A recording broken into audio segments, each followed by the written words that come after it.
Le Grand Matin Sud Radio, 6h30, 7h, Patrick Roger, Benjamin Glaise. Et bonjour Patrick. Bonjour mon cher Benjamin. Je savais que vous étiez là. Oui, ouais. Absolument. Mais j'étais encore occupé, évidemment, à m'occuper de à préparer cette matinale. Il y a des jours jusqu'au dernier moment. Jusqu'au dernier moment, parce que on va tout vous dire. Notre cher Guy Carlier n'est pas très bien ce matin. Il n'est pas très bien, donc il ne sera pas avec nous tout à l'heure, évidemment. Il a un peu de fièvre. Bon, ça arrive. Hein. Il a dû prendre un petit coup de froid. Vous connaissez ça, mon cher Benjamin, évidemment. Oui, le moindre coup de froid. Oui, le moindre coup de froid. Boum, et voilà, c'est ça. Il est 6h36 sur Sud Radio. Ou alors peut-être que finalement il nous fait ça parce qu'il est parti en douce pour la Saint-Valentin.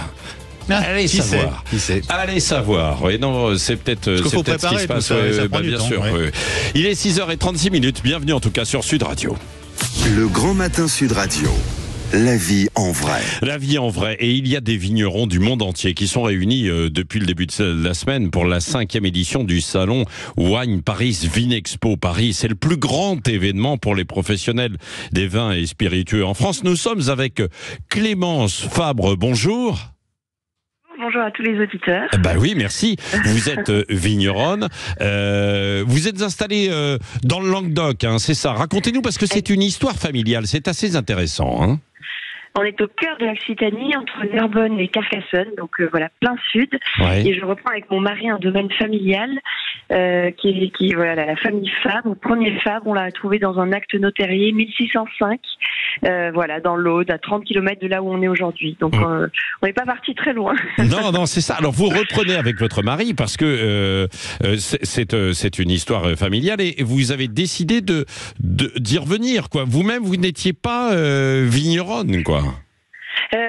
Oui, alors on est 5 enfants. Nos parents nous ont envoyés faire des études à Paris, vivre à l'étranger, et puis on finit par revenir. Je crois que c'est la meilleure solution pour nous faire revenir. Pourquoi ensuite. Alors pourquoi ? Parce que il y a cette exploitation familiale donc qui existe, et donc c'est l'idée de perpétuer en fait cette tradition, mais pas seulement, quoi. Bien sûr, il faut qu'il y ait des perspectives quand on reprend un tel domaine.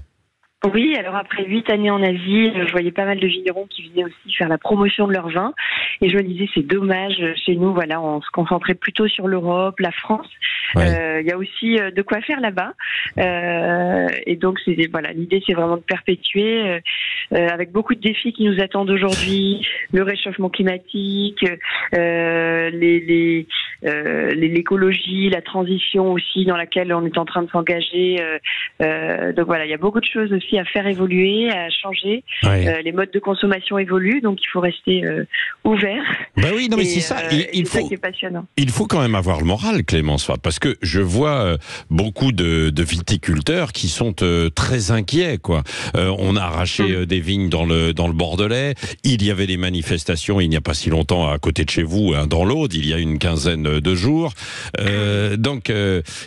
Comment faire évoluer en fait ce monde, alors que c'est vrai, il y a un petit recul de la consommation de vin en France, hein, notamment. La conjoncture était effectivement très très compliquée et on est de tout cœur avec ces agriculteurs aussi qui ont manifesté récemment. Il y a beaucoup de raisons à cette crise aujourd'hui, mais on se rend compte qu'on avance aussi par crise. C'est comme dans tous les domaines et le vin en fait partie.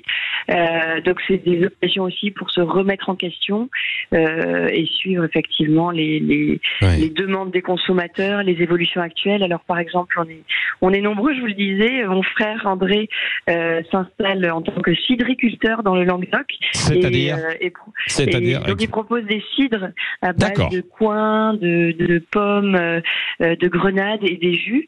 Donc on espère répondre à cette demande de moins d'alcool avec les cidres qui sont à 5-6 degrés, ou alors avec les jus délicieux de Sauvignon, Colombard ou Muscat qui sont sans alcool. Oui, d'accord. Donc il y a une diversification. Quel cépage principal vous exploitez ? Alors on a une grande diversité. C'est vrai que le propre des Corbières, c'est l'assemblage. Donc on a beaucoup de Carignan, Syrah, Grenache, Mourvèdre. La liste est longue. Et alors il y a un partage des tâches dans la famille, là, puisque vous êtes très nombreux. Comment vous vous êtes organisés ? Par affinité, j'allais dire, on est très bien entouré pour le domaine avec des véritables experts en culture des vignes. Ouais. On a un œnologue, Bernard, depuis une 30aine d'années aussi à la maison. Donc voilà, un véritable savoir-faire au fil des années. Et puis voilà, les membres de la famille apportent aussi leurs expériences professionnelles précédentes. Donc ça marche bien. Bon, et alors, quelle est l'atmosphère actuellement au Wine Expo, enfin au Wine Paris, là, le Vine Expo Paris, où il y a donc des acheteurs, des vendeurs du monde entier, hein? Oui, plus de 155 pays, je lisais. Ouais. Après, on est aussi plus de 4000 exposants, donc il faut arriver à faire venir du monde. Dans ce contexte difficile, moi, je trouve que ça nous donne du courage. Ouais. Déjà, c'est chouette de discuter avec d'autres vignerons. Les salons aussi, c'est l'occasion, voilà, de partager. On est souvent la tête dans le guidon, donc ça fait du bien de voir nos voisins. Et ensuite, effectivement, des importateurs du monde entier. Donc on a vu, c'est l'occasion de voir nos clients. On a un gros développement sur les États-Unis en ce moment, donc pas mal d'Américains qui sont venus nous voir sur le stand. Paris a un attrait. Enfin voilà, c'est une ville qui est tellement géniale. Ça fait toujours rêver, c'est ça, non? Oui. Ah oui, ça fait toujours rêver et donc c'est chouette d'avoir ce salon pour nos vignerons dans une si belle ville. D'en profiter aussi un peu le soir avec clients. Donc non, je dirais voilà, beaucoup de promesses pour plus tard, de belles dégustations et de très belles rencontres. Bon, donc le vin français continue de bien s'exporter dans le monde, quoi. Exactement, et en France, heureusement. La France est aussi un gros marché, donc c'est l'occasion de voir des cavistes, tout notre réseau commercial aussi sur la France. Chez nous, c'est 50% France, 50% étranger.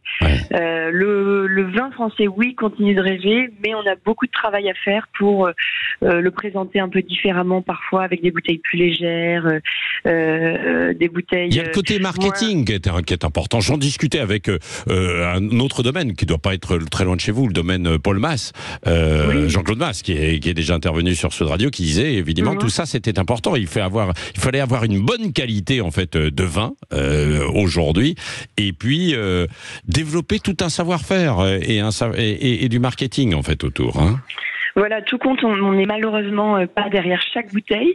Et donc, il faut qu'elle soit séduisante, qu'elle soit claire, qu'elle raconte une histoire, que le client puisse bien comprendre le vin par la bouteille.